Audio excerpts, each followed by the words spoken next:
You're listening to a Countout Podcast.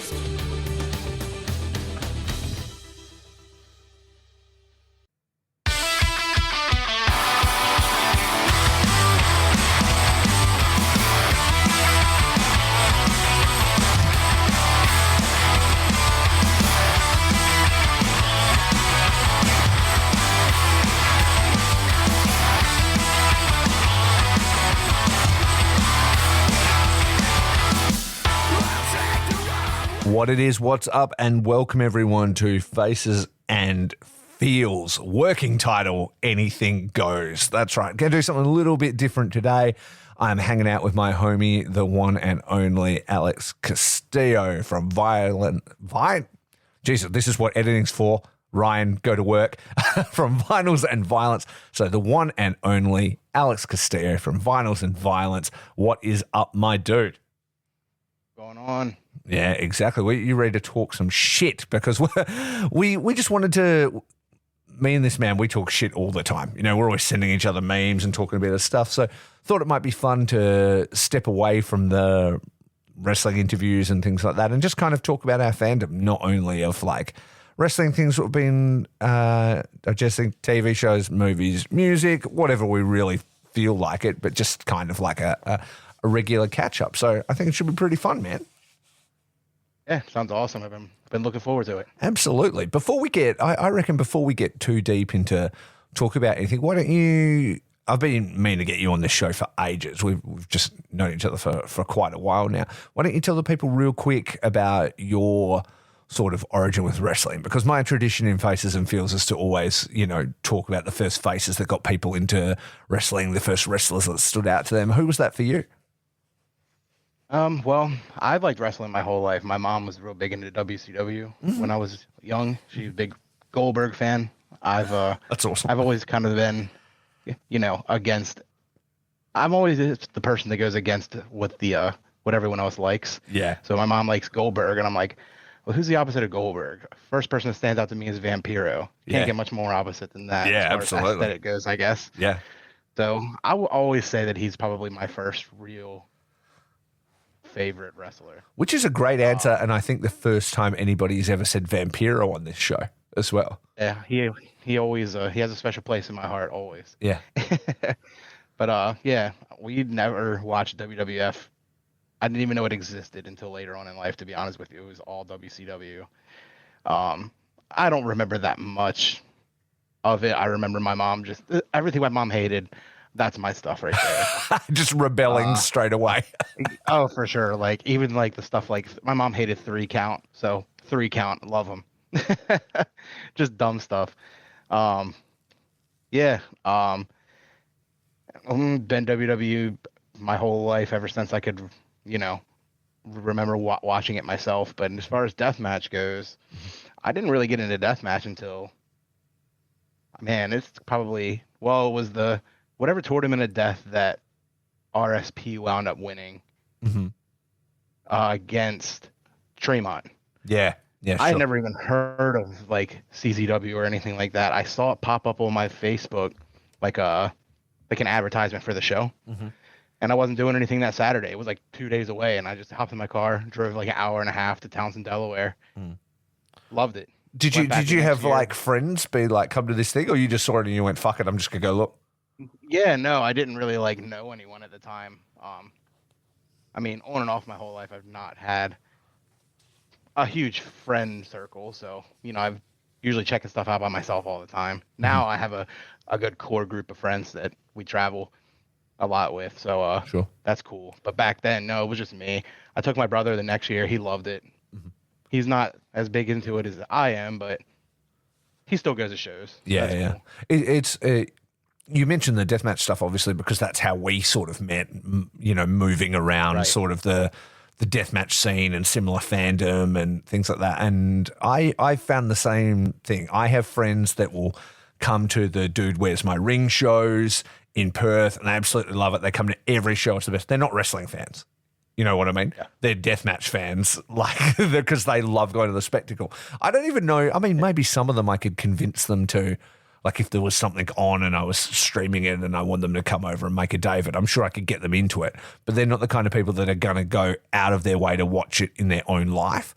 But if it's an event and it's on, they're coming. They're absolutely coming because it's awesome. And even last night we were at like this theatre where they were doing this really cool series called Bareface Stories that they do in Perth. It's also a podcast as well where people will come in and they'll tell stories about their lives, you know, some harrowing moment, some, you know, funny story or whatever to a room of people. You know, there'll usually be sort of 6 storytellers and there's like an intermission and stuff. And so it was the first time we'd gone and my mate Marty was there with this girl and she's like, is he the one that like works with the wrestling thing? She's like, and he's like, yeah. She goes, I always see it like on his clips and stuff. I've got to come. It's the one with all the blood and stuff, right? I was like, yeah, that's us. You know, it stands out to people. It's something shocking and different. Yeah, no, it's cool. I actually have a few friends that, like you said, they are not watching wrestling by themselves in their own home, but they will travel with me to shows. And I have a couple friends that like different things. And I'm lucky enough to live where it's only like 2 hours away from H2O, 2 hours away from about 3 hours away from Newark, New Jersey, where ICW runs up here a lot. I'm lucky to be able to travel to some cool things. Yeah. That's not too far away. But, you know, if I want to go to H2O for a sleep, something like the Intergender Bonanza, that's, you know, a little more on the fun side things. I have a friend that's really big into that. If I want to go to a brutal deathmatch show, I have some friends that are really big into that. If I want to go to anything, you know? Yeah. You've got all the other, you've got all the options there. I always have like one person that is at least like, I'm down to go. Yeah, that's cool. That's cool. You were telling your story, but I took a shot at you for falling asleep at H2O that time. As you were. So you were like, if I want to go to H2O, and I was like, for asleep. Yes. No, that was so funny. Everyone clowned on me a little bit for that because what show was that? That was I think it was for a tournament. Yeah. And I worked that whole day. So I had woke up at 5:30 in the morning, worked the whole day, got in my car, picked my friends up, drove all the way to H2O, about 2 hours away. The show starts at 8. Usually H2O shows are over about 10 o'clock. This one went until like midnight. Yeah. And it gets to like the main event. And I'm like, I'd been awake for that long. And I remember Neil Diamond Cutter coming out, and I remember his music hitting. And then I just remember everyone staring at me and pointing at me. And I'm like, what did I do? Oh my God, I fell asleep. Well, check this out. I know you're new to this podcast game, but watch this for a segue, right? So you want to talk about falling asleep at shows. Let's rewind all the way back to 2019. Actually, this Saturday was my wife and my 5-year wedding anniversary, right? It was our 10 years being together, and she surprised me with a trip for our 10-year anniversary. I've told this story on the podcast before, but I'll try and make it more interesting for those people through this different lens. And so she surprised me with a trip to Vegas to go see the very first Double or Nothing. See what I'm doing here? We're getting there. To go see the first Double or Nothing, because at the time, huge New Japan fans, huge Young Bucks fans, huge Kenny Omega fans. They're starting this new company. It's all very exciting. They're doing StarCast. There's meet and greets. There's like all these panels. It's going to be really cool, right? And she manages to get these tickets, which is crazy. She did have to get them off like a StubHub kind of reseller. So even up until the moment we walked to that door, we didn't really know if we were going to get to go. But I've been there. Yeah, it was a bit stressful, but it's totally fine. So we were like, we're going to have a great time and see how it is. But that morning, we had flown in and we were there for a couple of days before Double or Nothing, and we're doing all the panels, but we come straight off a plane and then we're on a helicopter flight and we're drinking and we're doing stuff, and we essentially didn't have a Bucks and Hens nights because we essentially ended up eloping because we were like, if we're having a real good time, we just could get married, and so we were doing all that and we were doing those things together, and so tired, up all day, seeing all the sights, being in Vegas, doing it all right, and so we get married that morning. And we're having drinks and lunch, didn't really have much to eat, and we're just carrying on. And then we get to the venue early, the lines around the building. So we just found a bar, no joke, right next to the door into Double or Nothing. the line goes all the way down and goes down the side and blah, blah, blah. And we're like, why the fuck are we going to line up? We've got seats or we don't. But either way, we may as well just wait at this bar right here at the door. And then when there's no more line, we'll walk in. You know what I mean? What else are we going to fucking do? Right. Stand at the back.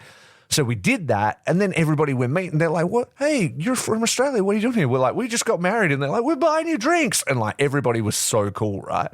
But come, no joke, by the Young Bucks, Penta Phoenix ladder match or whatever, both of us just asleep on each other's shoulder, like just in Double or Nothing. I remember waking up like as the match ended, being like, completely missed that one. But nobody kicked us out. Nobody gave us shit. Like, it was totally fine. We weren't on the floor, but the people around us were cool. Like, it was all fine. And then we watched the end of the thing, got out of there, and then went to the after party, watched LA Guns Acoustic, and drank cocktails and danced with Scorpio Sky and all the wrestlers and stuff at the after party. So yeah, it was a very good time. And that is my official segue into us talking about Double or Nothing, because if we're going to talk about wrestling this week, that is the big thing that has happened. We were both watching it kind of at the same time. So I think it'd be cool to vibe on it a little bit. How were you feeling about the show? Yeah, no, I mean, I liked it. I liked it a lot. I liked it. I wound up watching it by myself, so when you're not watching it with like a party, I feel like sometimes for me that takes away from just the general vibe of things where you're not freaking out with your friends going, "Oh my God." Yeah. But for what it was an awesome show. I feel like it was pretty consistent, right? Like there was there was no real matches where I was like, "Oh, this sucks." Like I felt like it was pretty good. That's a rare thing for me to say the same thing. So usually like one or two matches don't do it for me, but this one was pretty consistent. Yeah. I think there were, as it started to get towards the tail end of the show, me and my mate came over. I hadn't seen him in a while, and we ordered some food and we were watching stuff, which was fun. And there were a couple of matches where we're like getting towards the end and we're like, wow, this has still got like an hour and a half to go and it's getting late. Maybe we should be skipping forward, but there was nothing really skippable. Oh, we're like, oh fuck. We're like, this is pretty good. We're going to keep going with this. You know what I mean? So we just ended up watching all of it and not really skipping much. Yeah, see, I got lucky because it was Sunday, and if I had to work the next day, I would have not have stayed up that late to watch that live. But Monday was Memorial Day here, so I didn't have to work. So that's cool. Yeah, exactly. So I did stay up to watch the whole thing. Yeah, actually, that just reminds me, because we were watching something at the same time. We weren't watching Double or Nothing at the same time. We were watching Dynamite at the same time, because Double or Nothing happened Monday morning here. And so we were both at work. So we just had to go on media blackout, like not even look at anything social media. Then he came over like when he finished work at like 5:30, and then we watched it 5:30 through, midnight, I guess. I don't know. It's a long pay-per-view. Oh my God, yeah, I know. I was gonna start sending you the fake spoilers just to oh, no, you were threatening that. I'm like, don't, because then I'll fucking, if I think it's fake, then I'll know it's the opposite. You know what I mean? Exactly. What do you reckon? What were some highlights for you? What was your favorite match? My favorite match it's got to go to Swerve and Christian. Yeah, it was really good. It was really good. I mean, I'm sitting here trying to think of the whole card right now off the top of my head, but I mean, man, there's so much good stuff. What is it? Edge and Malachi was pretty cool as well. Oh yeah, no, that was sick. But the trios tag match was really good. It took me a while to get behind the Guns with, Jay White. The Guns didn't do it for me at first, and now I actually kind of love them. I think they're great. They got a great entrance. Yeah, ever since they did that one where they started that entrance and then they had the 50 Cent song playing. I was literally about to say that, like that Many Men, exactly. That was like they had no business at that time going that hard, like in an entrance. Exactly. Ever since then, I'm like, bro, why didn't they? I mean, I know there's more to it than just saying this is your song now, but man, that would be so cool if it was. Yeah, I know. I wish it was. That would be such a fucking hardcore entrance. I mean, I guess like. Oh, sorry. What we say? I was gonna say their entrance now is cool with Jay White, but it takes a while in the beginning, and they have like that few, like maybe 30 seconds of just the screen going black. Yeah. And I'm like, who is coming out right now? And then it's them. And you're like, oh, it's them. Yeah. I don't know why I feel that way. But It's well, I mean, they do have a few acts that like it'll all go black, and then you got to wait for them to, roll out. yeah, but it looks so edgy. And then you get Jay White and the Guns. And you're like, oh, when it looks like something that the, House of Black would be doing. Like, yeah. Whatever. Yeah, well, we'll run through the card a little bit because I didn't watch these first two. I guess they were on the bite or whatever. I didn't see Deonna Purrazzo and Thunder Rosa, nor did I see like the Acclaim and the Gates of Agony. I'm not gonna lie to you, I didn't either. Yeah, no, exactly. I mean, it's cool that they put those out and people can watch them and stuff for free, but I ain't got time. Like when you're already talking like a 4-hour show plus, like. So much. I usually do watch. I watch everything, but I don't know what I was doing that day that made me miss that. But I just wound up not getting it for some reason. Ospreay and Roddy was real good. Was sick. Yeah, for sure. exactly. I forgot about that. Fuck, how was that Taven botch as well? Like when he tried to do that, like flying clothesline to the outside, just got caught up on those ropes and almost killed himself. Well, at first everyone was like, "Oh, Ospreay almost broke his neck," but I'm like, "Yo, Taven took a nasty bump." But then when they showed the replay again and I saw how Ospreay landed, I was like, oh my God, how did he not get hurt? That was nasty. Yeah, he's crazy. Eh? He's reinforced as fuck, his neck and everything like that. And then, who was that was really good. I like Roderick Strong a lot, especially this kind of thing. Yep. I thought for sure he was going to bust out the Tiger Driver and like re-break his neck, and head back into that neck strong scenario. But they did end up doing it. And Roderick Strong, I feel like I've been watching that dude my entire life. Like, old school TNA days. Not, when they, 6-sided ring days, I should say. Mm-hmm. Like, he's always been like someone who I feel like deserved more in his career. Sure. Mm-hmm. Exactly. I remember watching Ring of Honor stuff with him and things like that.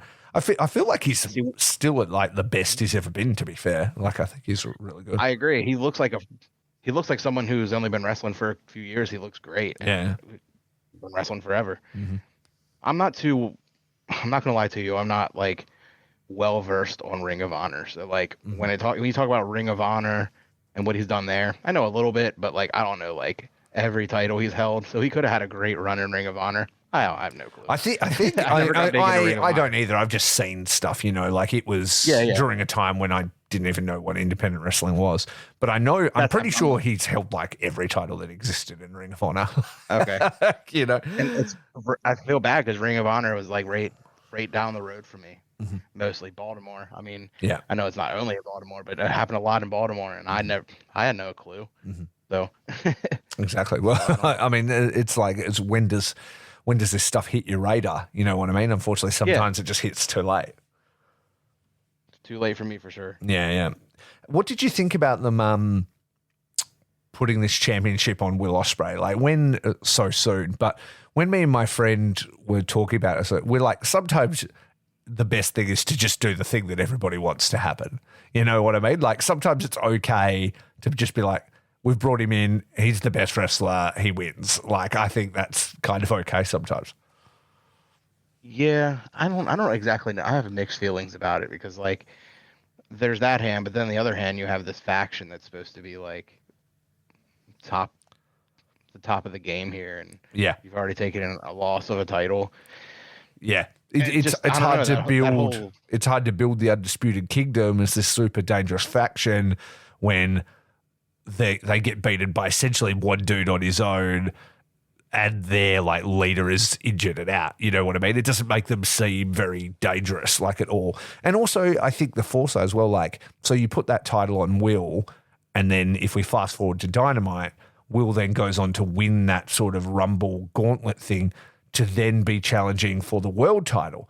And then it kind of, to me, and I said it when we were talking about it, I was like, I'll talk to you about it when we talk tomorrow. I'm like, so I kind of feel like that sort of undercuts the match a little bit because he's probably not going to be double champion, right? So you're like, oh, well, so he's probably not going to win this.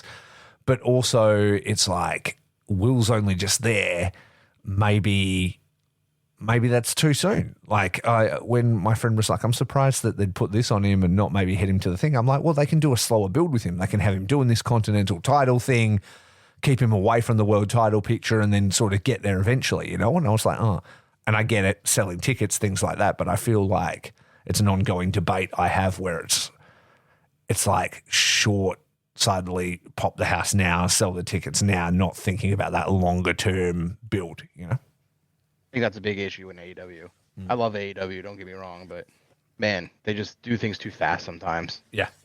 And I feel like they have an issue with they'll get a star from another company and push them to the moon, and somebody who they've been slowly building that everyone's finally getting behind is now forgotten again. And I could sit here and mention probably 5 if I thought about it, people that deserved more than what they got just because someone else from another company. That's like wrestling in the big companies, though, hey? Because WWE have always done that as well. That's true. But yeah, it is a kind of shame when they, you know, drop somebody in for like a big pop and it's a new contract thing or whatever, but they don't really integrate them with ongoing sort of stuff, you know? I was happy to see, we'll get away from the Ospreay stuff for a second, but I was happy to see that like after Willow lost to Mercedes, which I personally didn't think should happen. Me neither, for sure. Because, I mean, of all the reasons, and, you know, she's the homegrown girl and all that, I feel like that's cool. But I'm glad they didn't just go, oh, she just lost, and then she's, like, gone. Like, she lost, but then it's serving, like, a storyline now with Statlander and Stokely and all those kind of things. So I was like, well, that's good. At least they're, like, telling stories in the women division now, you know, between Toni Storm and now this, you know, they've actually got things happening.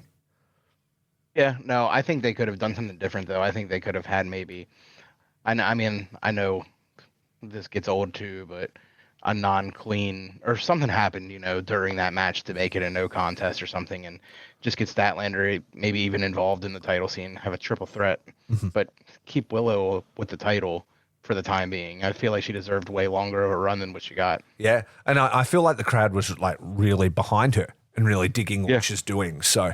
But yeah, we'll see. I think sometimes I get a bit like, oh, they should have done this, but then there's a longer story playing out, and all you can do is just sort of wait and see what they do. But my hope is that they'll, you know, back her in the long run. I feel like she is somebody really different to like a lot of the women wrestlers, and I feel like, she's doing something pretty special. Yeah, she's awesome. We have a little like local promotion around here, and for a while they were running a lot of like really great women talent. And she wrestled here frequently, and doesn't even air or anything, you know, it's just for the fans here. And meeting her a few times here she was awesome. So I'll always back her. So yeah, that's really cool. What did you think, knowing how the angle went off in the end? What did you think of the Cassidy Trent stuff? Because at the time, I was kind of a bit bummed. I thought I was like, man, I wish somebody would just pull the trigger on Trent. You know what I mean? Because he's had like a few false starts and he's always in the tag stuff.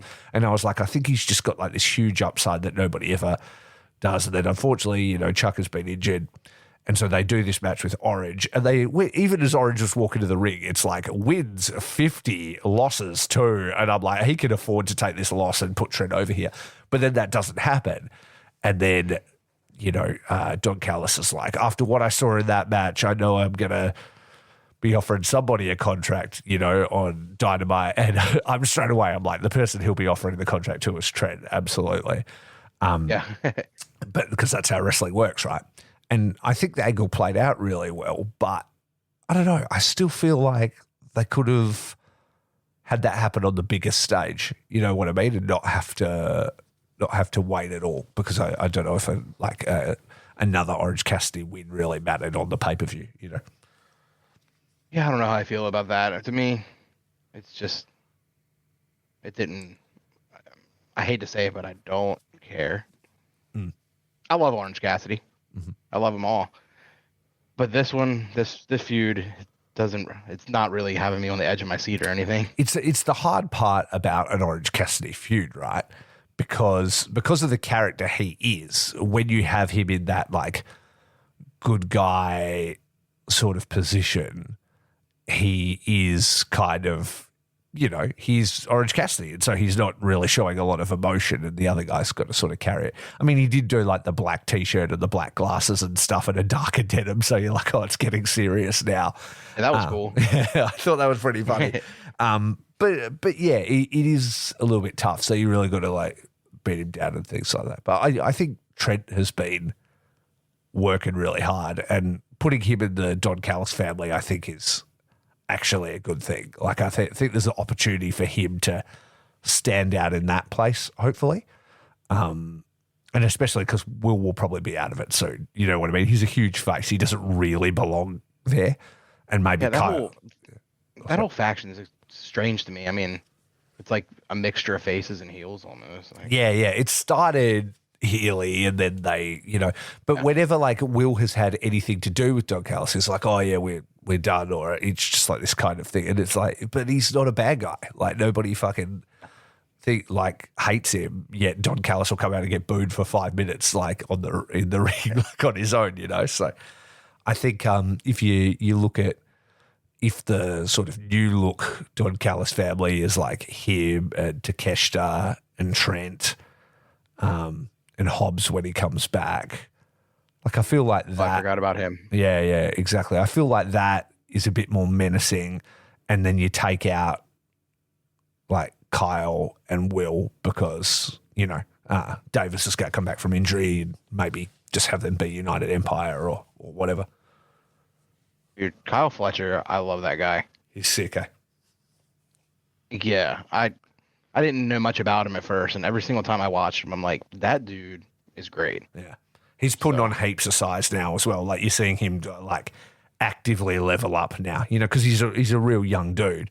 And like now, it looks like he's like 12. Yeah, but like his body size and everything like that. Like, I severely think like he's going to be like the next Ospreay. Like, yeah, I could see that as he puts on the size, he gains age and maturity and all that, because he's just so talented. Absolutely. I don't really care about this like Chris Jericho, Hook, Shibata, learning tree situation that's happening at the moment. Not that I don't like all three of those guys. I do. I just, I don't know. It's not really hitting for me. Do you have any thoughts on like Mox and Takeshita? Because I was a little bit concerned with this. So, you know, as a diehard New Japan fan, I didn't absolutely love like an outsider holding the title, but that's where we are, and Mox is signed to both, and I think that's okay. But I was a bit concerned when they started doing these eliminator matches, because I'm like, what is this? Like, Mox is injured, his verse and this hot, you know, prospect that AEW have got in this eliminator. So is this just like all these excuses to give Takeshita a win over the IWGP champion, but then not have him actually win the title? But they can be like, oh, he beat the champion of this other company, you know? And that put a little bit of a bad taste in my mouth. But by the end, I kind of liked it, because Mox is so injured, you just get to see all Takeshita's sick offense as he just beats the fuck out of him to the end. But then, you know, Mox gets it done. He hits the fucking Death Rider and fucking lays him out, and, you know, the champ stands tall. And I was like, I actually didn't hate it in the end, because I thought for sure they would have taken that opportunity to be like, look at the fucking next champ kind of deal, you know? Yeah, I hate to say it, but I'm not Mox's biggest fan. Mm-hmm. And it has nothing to do with anything. Totally overexposure, I guess it is. Like, in AEW, he just, not really even overexposure. It's just like, when you know he's in the ring, you know he's going to win. That match was probably the closest that I've ever come to going like, holy shit, he might actually not win this one. Yeah. That's the first time I've said that about a Mox match in a while. Yeah. Don't hate him. Don't get me wrong. Mm-hmm. But when he's in the ring, I honestly went and got a drink and stuff while that match was on, at the beginning anyway, because I was like, well, Mox is going to win this. Yeah. Yeah, absolutely. No, I can see where you're going. I only thought it was I think I was a little bit more interested just because I was looking at that other way, just because I'm like, why is he carrying all these injuries? Like, why is he, you know, having eliminator matches and not real title matches, which as a concept, I don't love for a face champion anyway. You know what I mean? Because I feel like Mox is the kind of character that they'd be like, and you have an eliminated match, you'd be like, fuck that, I'm the champ, I'm putting the title on the line. Like, I feel like he's that kind of character. So non-title matches don't make sense for me with him. And then if you're going to have Takeshita lose, then fucking why not just have the match? Like, I'm sure it's New Japan not wanting them to have title matches or whatever, but I'm like, just fucking do the match and have him lose. It's fine. You know, it's just another defense on Mox's record. Like, you know, that's fine. You know? Yeah, I'm not. I got a close friend that's really big into New Japan and me. I don't know much about it. I don't know a lot of their talent. But there's that stupid question. Is that where Takeshita came from? He came from New Japan? No, he came from DDT. Okay, well, either or. I'm still not familiar with them that much either. But I didn't know him when he came over to AEW. But that is probably like the fastest someone has risen my personal ranks of favorites. Yeah, he's amazing. He's a great wrestler, eh? Yeah. Yeah. Every single match that I see that dude in, I'm like, that was just an absolute banger. Yeah, he's so good. And that's what I mean. I kind of liked it because it was just like the Takeshita show as he just fucking suplexed Moxley around the ring and made him sort of like, even though he lost, he just looked like an absolute beast, you know? And I think that's fine. That's good. Yeah. Yeah, absolutely. I didn't hate it or anything like that. It's just maybe not how I would have booked it, but hey. I understand that vibe though. And it's hard not to have that vibe sometimes with like the guys that are, like you say, overexposed and win a lot because you're like, there's nothing to really see here. That it doesn't feel like there's any stakes, you know? And then in which case it's another 30 minutes on a 5-hour card and you're like, whatever. Like, you know. Yeah. Sure. All right. So, and then, the Adam Copeland, Malachi Black cage match thing. I was into this. I enjoyed the like Slayer intro and the Brood thing. And, you know, obviously Copeland had been sort of talking about wanting to bring back Gangrel to WrestleMania. So he brought him back here and they did all the spots and stuff like that. I really enjoyed it. I really wish he hadn't climbed that cage. I feel like that was absolutely unnecessary, and considering the way he just jumped onto his own legs and not really a splash and injured himself is a real shame. When I first saw it, I thought he foot stomped him. Yeah, right. I wasn't really paying attention. I was kind of looking at my phone at the time and also watching. And when I saw the fall and he came down straight and the table broke, I was like, did he just foot stomp him from the top? And then the replay hit and I was like, nah, he just kind of foot stomped his own bone into the other bone. Yeah. That's pretty much what happened. Like, I think he was going for a splash, but it kind of looked like he didn't really sort of all the way commit to it. Even though his body went through the table and did break it, his feet sort of hit at the same time. So, yeah, it's amazing that he was sort of able to finish. I'm sure he was far from comfortable. Oh, yeah. No, it looked, yeah. The moment he landed, we're like, that ain't great. But luckily, that was sort of like, once it hit that point, that was sort of the beginning of all like the shenanigans at the end. You know what I mean? He's sort of selling and, you know, guys are breaking in the cage and Gangrel's coming out and like all he had to do, I guess, was really sort of hit a spear after that, right? Like, I think. Yeah, pretty much. Yeah. So, I mean, if you're going to break it at any point, it's probably the best way to do it. Which, to be fair, is probably why they planned it that way. They're like, in case anything fucking goes wrong after this big spot, then all the craziness happens and, you know, we get out sort of thing. Like I mentioned to you when we were talking about it earlier, when Buddy and Brody, for that split second, walk over and stand next to Edge. For a second, I thought, you know, of course, that's how they want you to think that it's legit. And I was like, I love that. Yeah, like that would have been so sick. A new Brood with like fucking Copeland, Brody and Buddy, that would be sick. Yeah, dude, and then Brody hits that disgusting lariat. Yeah. I mean, the second would kill me. When they did that, the first thing that flashed to my mind was like, imagine the entrance of them coming up like the Brood through the fire, but it's those three instead. Like, how fucking intimidating is that? Little Brood music hits and then God's Hate starts playing. Yeah, exactly. It'd be fucking awesome. I was actually thinking that maybe because Malachi's whole thing was like, if you lose, you've got to like bend your knee to the house or whatever. I was really thinking he was going to win and we were going to see like fucking Copeland have to join the House of Black for a while. You know what I mean? And then you sort of see him eventually take it over, like by becoming more evil and, that old, ultimate opportunist kind of creepy guy he used to be. Would have been cool too. Yeah, it would have been cool. But yeah, so I think he fractured his tibia or something like that. And apparently that can take anywhere from 3 to 6 months, I think, like depending on what it is and how it's happened and stuff like that. So he's going to be out. They stripped him of the title and I guess they're doing like a tournament or whatever for it now, which is a shame. Yeah, for sure. Mm-hmm. I love Edge, so. Yeah, exactly. It's no good. But, I mean, his contract ain't going nowhere. His popularity ain't going nowhere. You know what I mean? Have a little break and get back on his feet and he'll come back and it'll be fucking awesome. So I'd like to see him come back and do something with Christian. Absolutely. Yeah. I mean, they can feud forever. Their first one when he came back was really good. So you could absolutely do something again. Even if he comes back and Christian's not doing this whole thing that he's doing now, I'd love to see him have a little tag run. That'd be sick. Yeah. I mean, there's every chance in the world they could do that angle now because what this does is it just puts a reset on Copeland. You know what I mean? So it's like, okay, that's the end of the story. He defeated the House of Black. He had the title stripped, and then he can kind of do anything when he comes back. You don't really need to continue anything. You can just do a hard reset. So you can do whatever other story you lead into. Christian obviously isn't slowing down. Nah.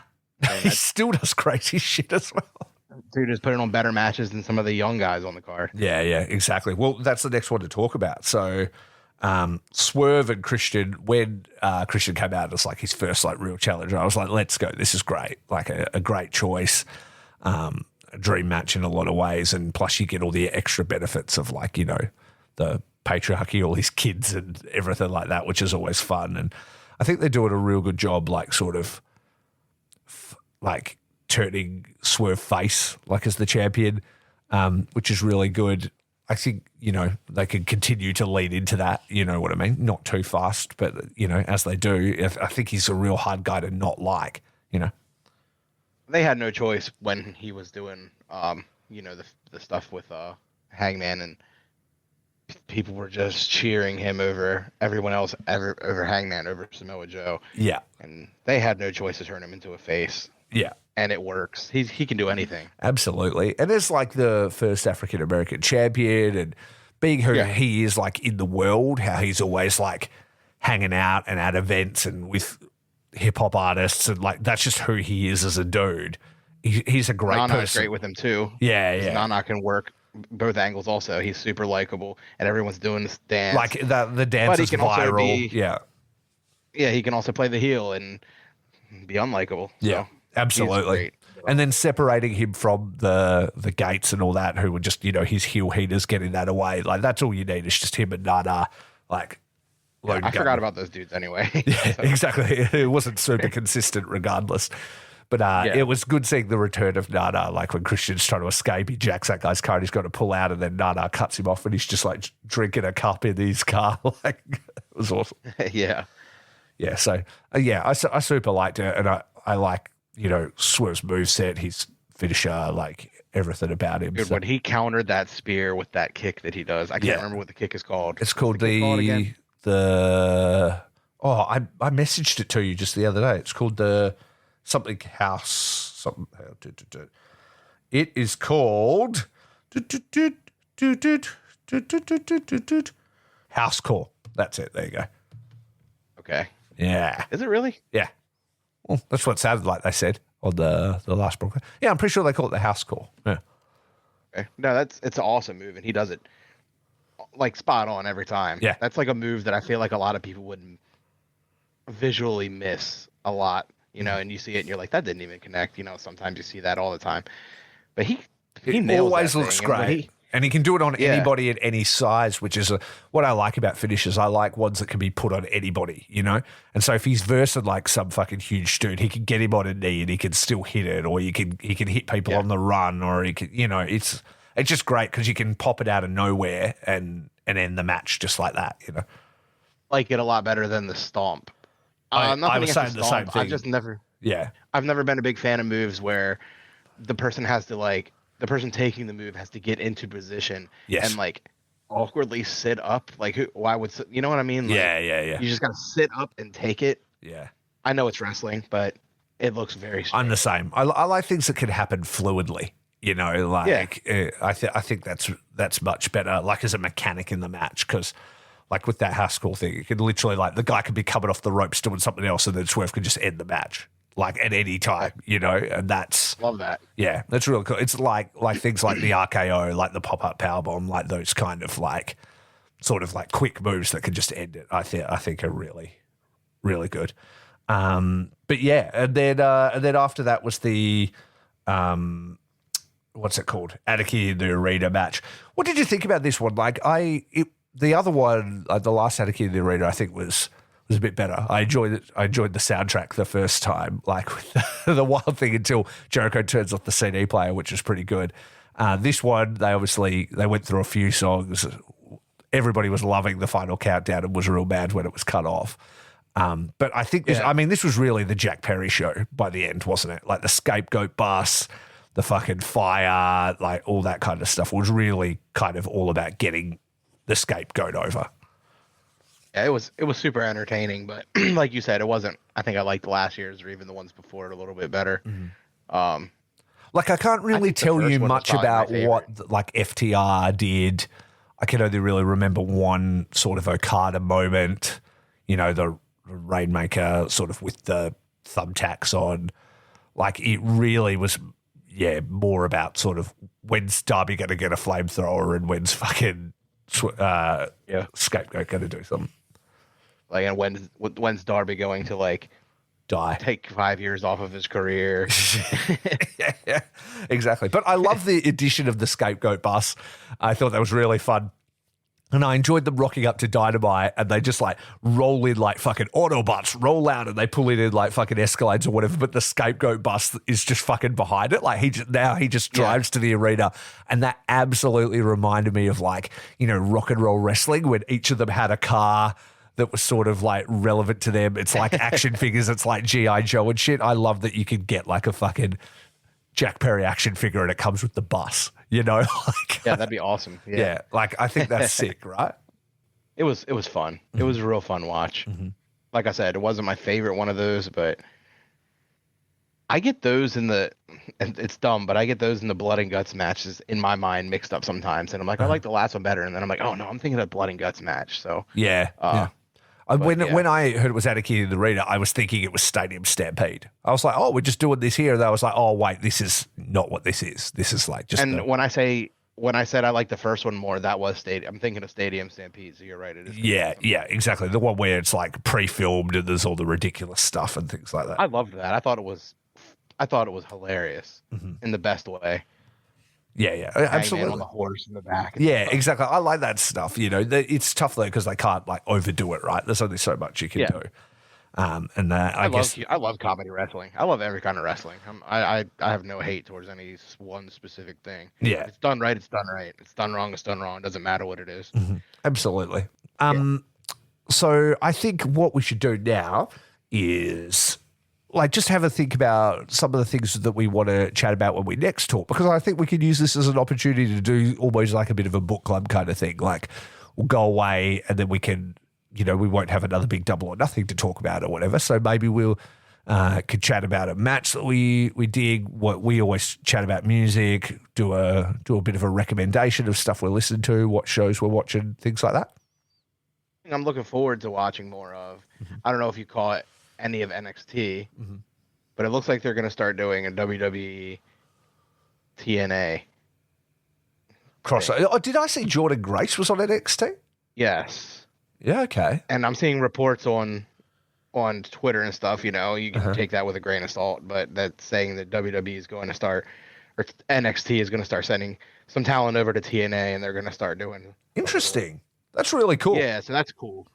Absolutely. I don't watch WWE and NXT that much, but if they're doing something that interesting, I'll start tuning in and checking it out.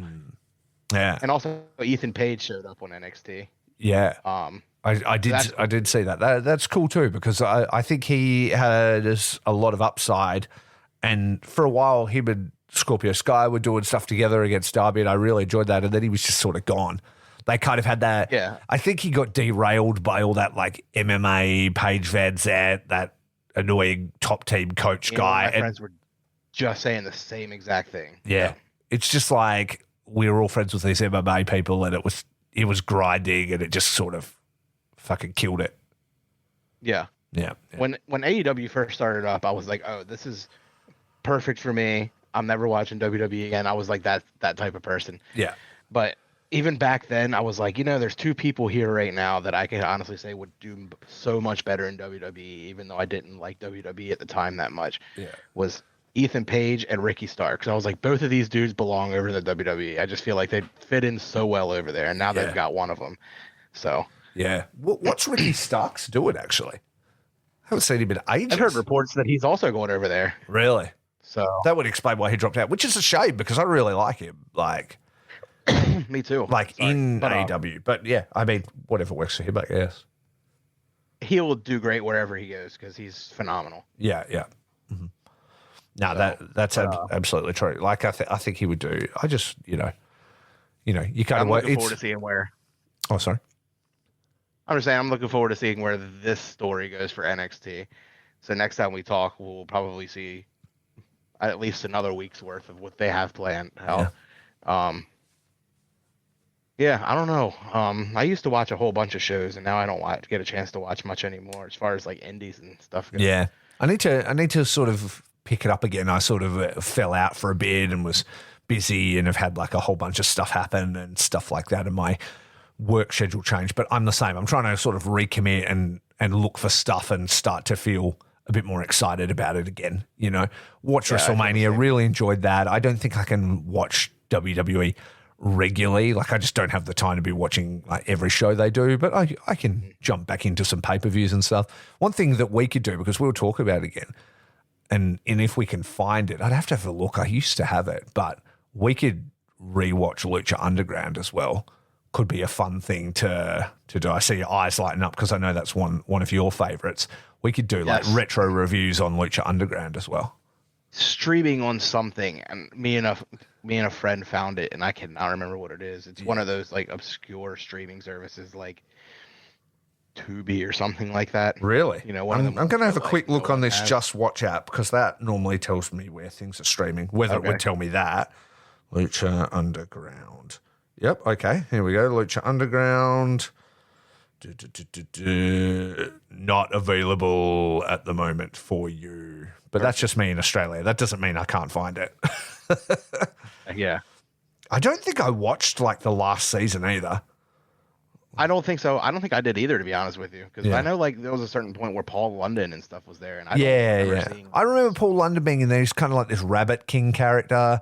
Wasn't he with Karrion Kross over there? Weren't they like a faction? Yeah, it was kind of tied in together and shit. But I loved all the shit with like fucking, like what's his Mil Muertes and fucking, all that kind of stuff. It's so funny. Like half of those dudes are like in WWE now.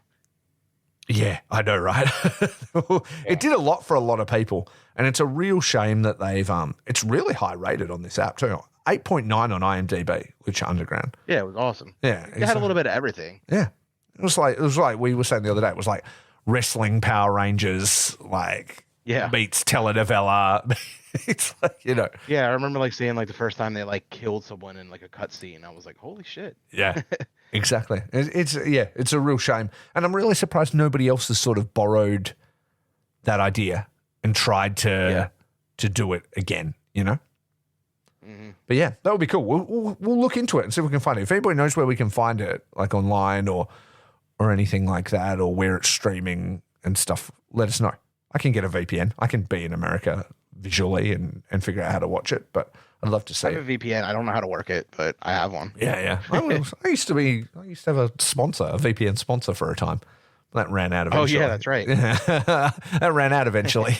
Could be fucked with it. All right then. Well, there we go. That's our first Anything Goes. Just chatting about everything that is everything. So hope everybody's enjoyed that. Alex, I want to thank you for your time, man. It's been good to sit here with you face to face. We obviously talk weekly, almost daily sometimes, but we're very rarely in the same e-space. So I enjoy that. Yeah, this was awesome. I had a great time. Yeah, it's good to chat out the AEW stuff for a change, you know. I don't really talk about it over on the Ichiban Sweetcast, which is the New Japan show that I do with my friend Curtis Spears. He doesn't vibe on AEW at all, so there's not an outlet for it there. And when I'm doing Faces and Feels, I'm normally, you know, doing interviews and stuff. I'm not really talking about stuff I enjoyed. So this is like a cool segment or show we can do where we can just talk about whatever the fuck we want. If anybody's got any show recommendations for us, music, movies, all that kind of stuff, hit us with it. Especially, I'm always looking for new music. So. Yeah, we like a lot of stuff. We're both into same kind of heavier stuff, metal and hardcore. We like comedy bands and stuff. Like we were vibing on the Wolves of Glendale and the Cooties and things like that. Ninja Sex Party and stuff. We kind of like everything, really. Like fucking There's nothing that I like your Callboy right now. Oh yeah, you're big into that. I can't stop listening to them. I can't. Exactly. It's so fun. I even got you into, like, I had you listen to that Australian band slowly for a while and things like that. So like, there's nothing you can recommend us that we're probably not going to be into, unless it's like EDM and shit. I don't really care about dance stuff. Listen to it. I need hooks and stuff. Like, you know, I need riffs. Yeah, I might not have the best review for you, but I'll listen to it. Exactly. I enjoy hip hop and stuff. So yeah, we'll just see what comes out. This is called Anything Goes for a reason, because it's just us hanging out and talking shit, and yeah, it just gives me an opportunity to do something on the channel that isn't just, you know, interviews and stuff. So I think it's gonna be fun, man. Yeah. Absolutely. Tell the people where to find you online if they want to follow you. Well, I'm Legalized Ranch with 2 H's on Twitter or X or whatever you want to call it. Mm-hmm. I don't know. You can find me on Facebook, just my name, Alex Castillo. I'm not on there a whole lot. And Vinyls and Violence on Instagram is where I usually hang out and post the most and talk the most. So that's a fun page for me. If you could follow it, that'd be awesome. Absolutely. Do you still have some shirts up and things like that on the Vinyls? Yeah, they're on the stuff? Deathmatch Worldwide site. I don't have anything new recently. Uh-huh. I'm working on it. Me and I've got a friend working on something. It's slow, but it's coming. Cool. Yeah. So yeah. Exactly right. And that is, if you're not familiar with Vinyls and Violence, check it out. But that's Alex's like fan page of everything, deathmatch and music, and sort of blending that together into merch and just, you know, images for wrestlers and things like that. So yeah, it's gonna be really fun. Thanks everybody for checking this out. It has been a fun day. We're going to sign off. I need to go to work. I need to get my head straight. I need to do all that. So yeah, rate and subscribe, listen or die. Keep it right, keep it tight. Fucking, what do I normally say? Remember, it's all about peace, love, and pro wrestling. Peace. Thanks for listening. Faces and Feels is a proud member of the Count Out Podcasting Network. It is created and hosted by me, Raffe Houston, edited by myself and the amazing Ryan Nietzsche, and the show is available on all good podcast platforms, so please go rate and subscribe. You can follow the show everywhere on social media, Instagram, Twitter, Facebook, etc. at Faces Feels Cast, and you can check out the Count Out Network and all our sister shows over there at Count Out Pod. If you'd like to book me for commentary, have an interview request, a topic suggestion, or you just want to say hi, you can email us at facesandfeels@gmail.com. With all that said, thanks for listening, and please support our friends and sponsors. Peace.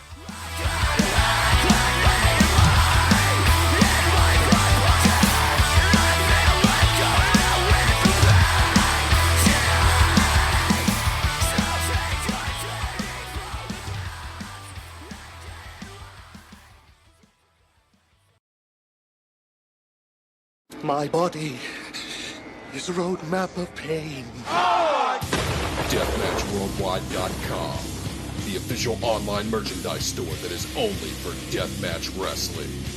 Featuring official t-shirts from No Peace Underground, John Wayne Murdoch, Akira, Madman Pondo, Zona 23, Neil Diamond Cutter, G. Rayburn, Schlack, Necro Butcher, and many more. If you are a deathmatch wrestler, promotion, manager, or platform and are interested in joining the web store, send us an email to deathmatchworldwide@yahoo.com. Deathmatchworldwide.com. for the violent feud.